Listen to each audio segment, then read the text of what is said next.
తన తల రాతను తనే రాయగల అవకాశాన్నే వదులుకొని తనలో భీతిని తన అవినీతిని తన ప్రతినిధులుగా ఎన్నుకొని ప్రజాస్వామ్యమని తలచే జాతిని ప్రశ్నించడమే మానుకొని కళ్ళు ఉన్న ఈ కబోది జాతిని నడిపిస్తుందట ఆవేశం.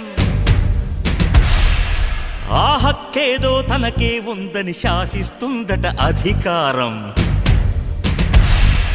కృష్ణుడు లేని కురుక్షేత్రమున సాగే ఈ ఘోరం చితి మంటల సింధూరం. చూస్తూ ఇంకా నిదురిస్తావా విశాల భారతమా, ఓ విషాద భారతమా. అర్ధశతాబ్దపు అజ్ఞానాన్నే స్వతంత్రమందామా, స్వర్ణోత్సవాలు చేద్దామా. ఆత్మ వినాశపు అరాజకాన్నే స్వరాజ్యమందామా, దానికి సలాము చేద్దామా. శాంతిక పోతపు పుట్టుక తెంచి తెచ్చిన బహుమానం